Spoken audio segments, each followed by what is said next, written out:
Cape Town has been burning for a couple of days as we speak. We are not allowed to go to certain places. We are not allowed to use public transport.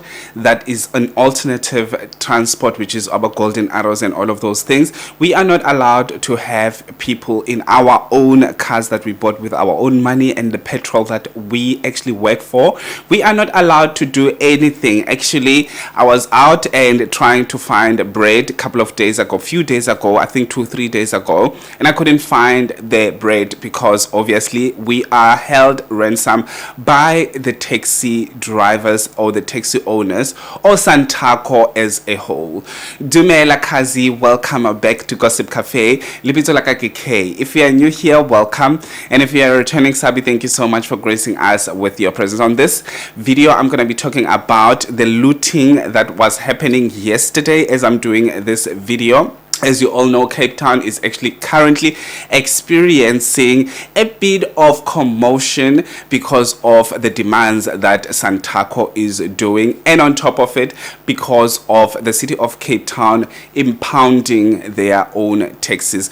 Solely, I'm gonna really focus on the looting that happened in the townships of Egugulethu, Delft, Khayelitsha, and any other areas that are close by, like Abomfuleni and stuff like that. I'm not quite sure how many areas experience this looting. So if you'd like to hear more about this whole thing, please do stick around and let's get into it. So as I said, guys, Cape Town is actually experiencing the whole commotion of taxi strike and stuff like that. Just to brief you on what is going on, or what are they fighting for here. So the city of Cape Town decided to impound a couple of taxis from the Santaco Association or the Taxi Association. Obviously, you know, taxi drivers and taxi owners will always retaliate when it comes to enforcing law in the country. Everywhere where you go, if you're enforcing law towards the taxi industry, you will definitely get what you are searching for. So these things includes the impoundment because of the tickets, the impoundment because of roadworthy, the impoundment because of the actual permit of transporting us as people, us as people who are using these public transport, as commuters and all of those things. So this is because of the safety, enforcing the law that is already in place, the national law that is already in place there. It's not like they don't know about the law unless they actually went and bought these licenses that they are using to drive. And some of them, I know that they don't have driver's license, because there was someone that I actually know from Langa who was driving a taxi and they were barely 16 years old. So you can just imagine the mess that is going on within the taxi industry. And on top of it, the accidents that taxis are causing, the reckless driving and all of those things. Obviously, there will be tickets that are non-paid, and sometimes they accumulated thousands and thousands of rands that they need to pay, and at that particular time they cannot pay that amount because obviously it's too much. I mean, think about trying to pay 20,000 rands as a taxi driver who is not earning that much anyway. Think about that. Just think about it. And if you accumulated that 20,000, you have to work for the rest of your life trying to pay that 20,000 rands, because no one is keeping a 20,000 around just to pay tickets and all of those things. So they retaliated. They decided to retaliate, and they said it is a stay-at-home protest. So on their stay-at-home protest, they are not staying at home alone. They want to force everyone to actually stay at home, including us, including people who has nothing to do with the taxi strike, including people who don't even use these taxis, right? So you're not supposed to go to work. You're not supposed to go and sell your apples next to the road. You're not supposed to do anything. You're supposed to stay at home, because the taxi association is saying that stay at home. Even if you're not driving the taxi, even if you have nothing to do with the taxi industry, you have to stay at home, okay? So you just have to stay at home. You can't make money if they don't make money. right? So all of that caused a huge commotion. It caused a huge commotion. You couldn't be able to go into the airport or go out of the airport. You couldn't be able to drive. The N2 was notorious. I mean, N2 is always notorious for everything. You can get robbed there. You don't want your car to give you problems there. There are people throwing stones and stuff like that at night. So normally it is just notorious, and that day it was notorious. Throughout the week, last week and this week, it was notorious. N2 was just way too much notorious. So they decided to do this protest, and they blocked the roads and whatever, and the city still impounded some of them and arrested some of them. They burning everything and all of those things. So the people who are actually in these townships decided to actually loot the shops. Gugulethu Mall was one of the biggest loots that happened in Cape Town and Delft and Khayelitsha and all of those things. They decided to loot. And let me tell you guys, yes, they do loot and they go and loot and all of those things. Let me tell you that if they arrest 1 or 2 or 3 people and they make examples using those people, other people or other YouTubers, they will come here and say, no, it's because they are black and all of those things. No, we need to, there are things that we are not ready to talk about, but we need to start bit by bit to talk about them. No one no one went and hold anyone on gunpoint and say you must go and loot. That strike was a taxi strike. It had nothing to do with Abo Pick and Pay and all of those shops that were looted.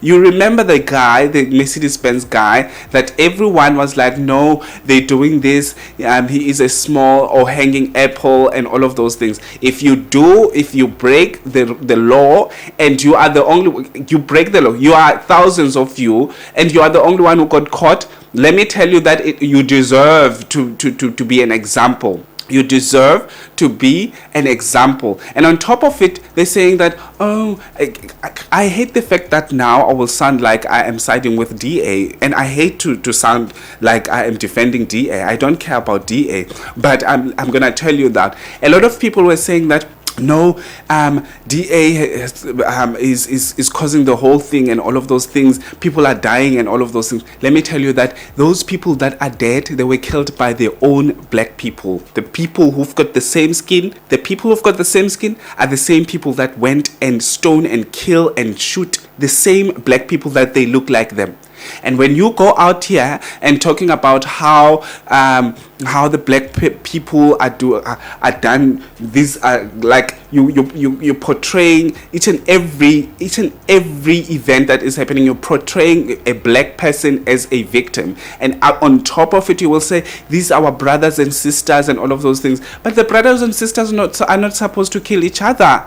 The taxi people were killing people.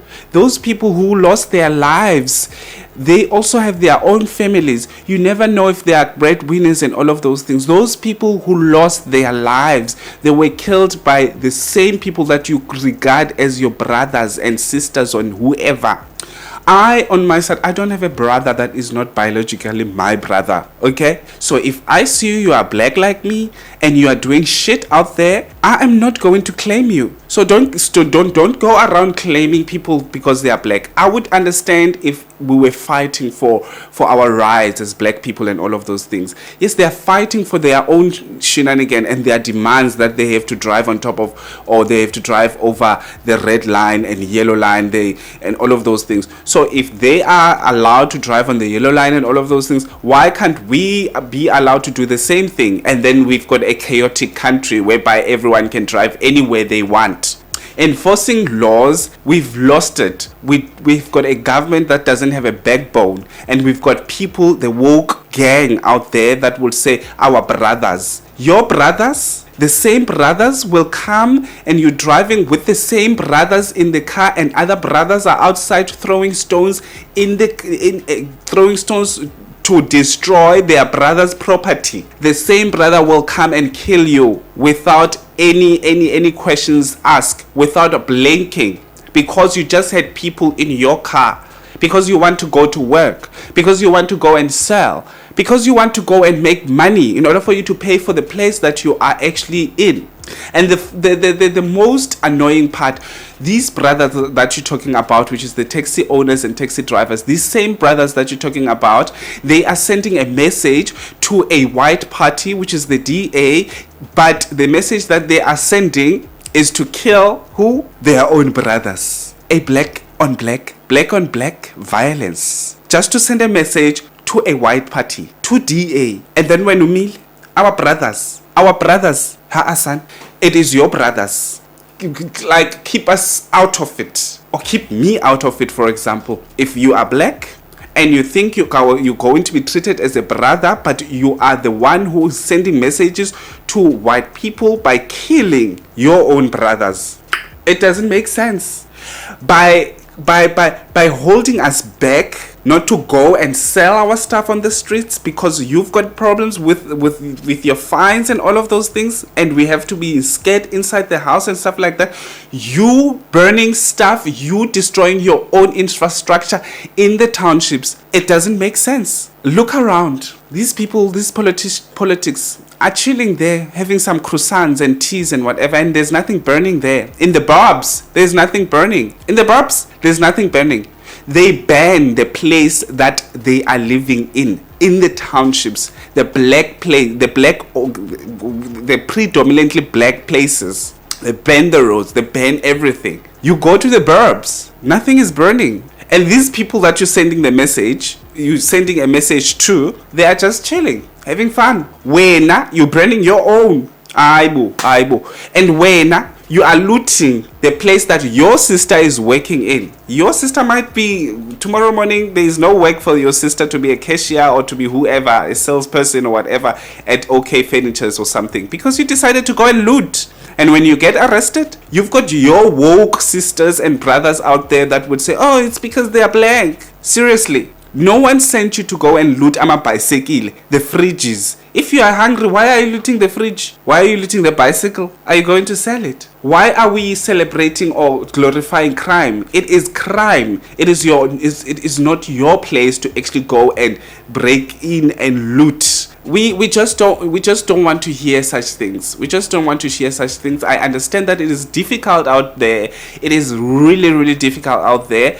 But some of the things are unexplainable. Like a 11-year-old child, you allow that 11-year-old child to go and loot. Where are they going to say they took the fridge? You are going to celebrate that? We are far from having crime down in South Africa. Like, we are not going to actually press down the curve of the gruesome crimes that we have in South Africa, because there are 10-year-olds that are running around looting chicken feet or something, like bicycles and washing machines and whatever. Like, honestly, we are doomed. We are doomed, and we are just going to be doomed forever. I don't understand. But anyway, thank you so much for watching till this far. Please tell me what you think about the whole thing. I'll see you on my next upload. Please do like this video if you enjoyed it. Also, make sure that you're subscribed if you're not subscribed, because I don't know what you're doing with yourself. Thank you so much. Peace out.